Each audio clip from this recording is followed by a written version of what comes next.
Baadhi ya madereva wa kiwanda cha A1 Products and Bottles Limited kilichopo Kiwalani jijini Dar es Salaam wamegoma kwa saa kadhaa wakishinikiza nyongeza ya mshahara. Madereva hao wamedai kuwa kiwango cha shilingi 200,000 kwa mwezi wanacholipwa sasa hakikidhi mahitaji yao kutokana na kupanda kwa gharama za maisha. Pia wameitaka management kuanisha mishahara yao na mwongozo mpya wa kima cha chini cha mshahara kwa sekta binafsi uliotolewa na serikali kwa sekta ya usafirishaji badala ya kuwatambua chini ya sekta ya viwanda.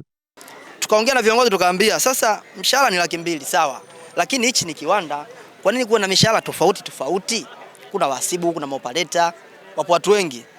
Why dereva alipo 200,000, alafu mtu anayefungua kifuniko kile cha Mo Extra kama ni damage na alipo 200,000, wakati dereva kuna mtihani wa askari, service, kuna LATRA naye, kuna umepeleta cheti cha shule. Ya sasa maana taaluma ya dereva huwezi kufanisha na mfungua vizibo ya reject au mfagiaji. Unapoa gari samani, mzigo wa samani. Si unaona vizuri? Bado hiyo 200,000 ikifika mwisho wa mwezi uipate 200,000 kwa sababu 200,000 ukato bima afya, vitu vyote malipo ya serikali, kodi nini na vitu vinakatwa. Kwa hiyo ikifika mwisho wa mwezi maana yake 200,000 inapungua 60,000, 60,000, 70,000 makato. Bado hujapata loss, hapo umemchuna mtu au umepata fine. Kwa hiyo ikifika mwisho wa mwezi unaweza kuondoka na 40,000, 50,000. Ndio watakiwa watoto wakale na maisha mengine yaendelee. Kwa sisi kuwaita nyinyi au nyinyi kusikia kilio chetu, mpaze sauti kufikisha mbele, kwa sababu sisi hatuwezi tukapiga makelele, lakini vyombo vya habari ndio huwa vinafika kwa haraka. Lengo na mazumuni tuongezewe mshahara, kwa sababu hiyo 200,000 ukikatwa makato ya faini na nini ila itoshi, inabaki kama 60,000, 70,000 ambayo haiwezi kukidhi mahitaji. Si unaelewa vizuri? Sasa sisi tukaona kwa pamoja tusishirikiane kusimama tusubiri jibu la mwenye mali, ambao sisi tulikuwa tunatamani toka asubuhi tukutane na Gulam ndo mwenye mali au Hasani au Mo mwenyewe aje atuambie bwana mshahara utaongezeka au uongezeke, kwa sababu kwa hali ya uchumi saizi ilivyo, kwa mshahara wa 200,000 sisi haututoshi kabisa, kwa sababu tuna makato mengi tunapitia, NCCF, NHIF, vitu vingi tunakatwa. Kwa hiyo mshahara wa 200,000 si haututoshi, ila kwa bahati mbaya katika kuonekana hilo, kusimamia hilo swala sisi tuongee na kiongozi mwenyewe mwenye mali. Kima cha chini kimetangazwa na serikali ambacho kimeanza kuwa applicable mwezi wa kwanza 2026, ambacho ni shilingi 200,000 kwenye sekta ya viwanda, na ambao wamegoma ni madereva ambao wapo ndani ya kiwanda chetu, ambapo sisi tuna fall kwenye sekta ya viwanda na mishahara yetu yote iko revised. Mishahara kuanzia agizo la serikali lilivyotolewa, hakuna mfanyakazi ambaye amepokea January mshahara chini ya 200,000. Na ukiachana na hivyo, sio kwamba madereva wetu wote wana mishahara hiyo, hapana. Tuna madereva wenye mishahara zaidi ya hiyo, 400,000, 300,000. Kwa it depends, lakini wale ambao wachache walikuwa chini ya hapo tumewapa according to agizo la serikali. Kwa hakuna mfanyakazi, sio dereva tu, mfanyakazi yoyote katika kiwanda hiki ambaye analipwa chini ya kima cha chini cha serikali cha mshahara. Sijui kama mpaka hapo tumeelewana. Na tuna wafanyakazi zaidi ya 900. Dereva ni sekta tu ambacho kilichokuwa kimekuja mezani kwetu actually hakikuwa mshahara peke yake. Walileta kero zaidi ya 10, kama 14 hivi, ambavyo mwanzo tulisikia vuguvugu. Kwa hiyo tukisikia kitu kama hicho hatuwezi kukiacha tukaonekana kwamba tunawadharau wafanyakazi wetu. Kwa huwa tumesikia kitu tukawajaribu kutumia chama pamoja na viongozi wa idara, tumesikia wafanyakazi kuna kama vuguvugu la mgomo juu ya mshahara kima cha chini. Inawezekana hawajaelewa, hivyo tukawabandikia hili tangazo. Hii ni minimum wage order iliyotolewa na serikali ambayo imesainiwa na Ridhiwani Kikwete, ambao industrial sector hapa ni 200,000. Kwa tukalibandika tangazo, lakini bado ikaonekana hawajaelewa. Tukaomba walete wawakilishi wachache waje waelekeze kero zao zote wanazozipitia ambazo wanahitaji kutatuliwa. Wakaeleza kero 14, tumezitatua zote ambazo ziko ndani ya uwezo wetu. kima cha chini cha mshahara tukawaelewesha, kwa sababu tayari tulishafanya revision ya mshahara.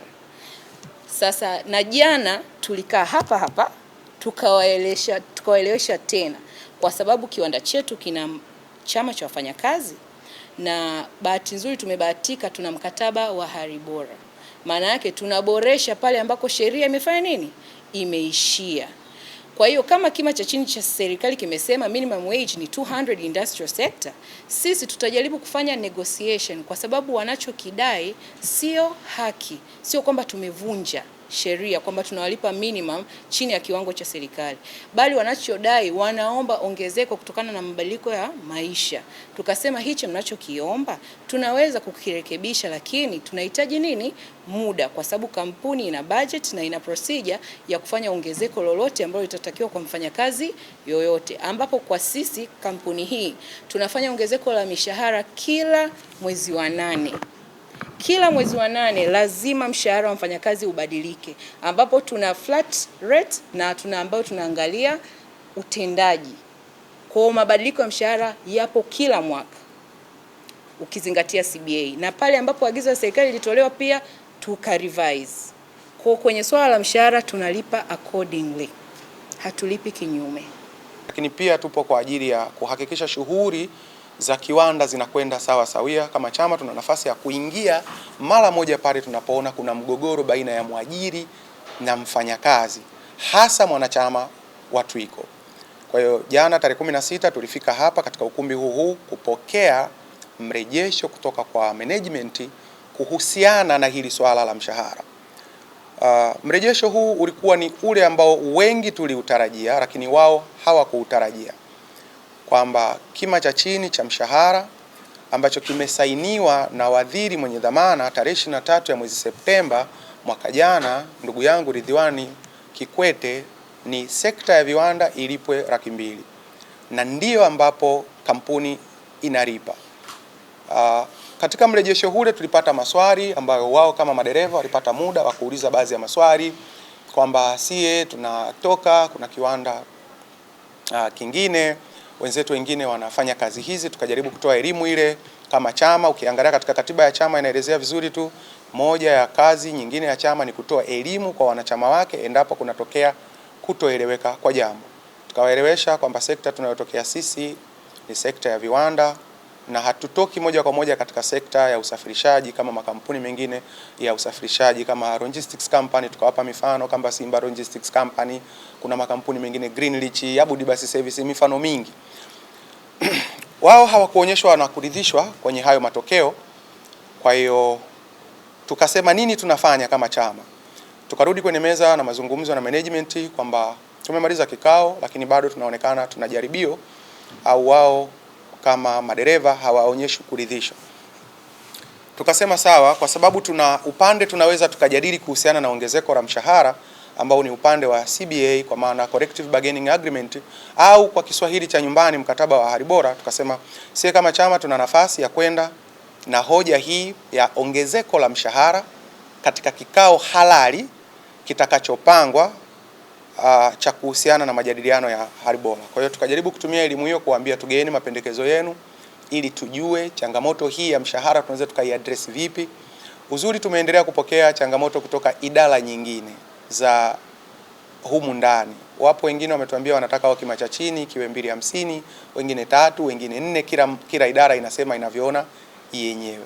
Kwa hiyo kama chama tumeendelea kupokea mapendekezo hayo, kwa sababu ndio yatakuwa hoja zetu za msingi za kwenda kuomba kupitia mkataba wa hali bora, kujaribu kuona ni jinsi gani tunaweza tukaboresha maisha ya wafanyakazi wetu.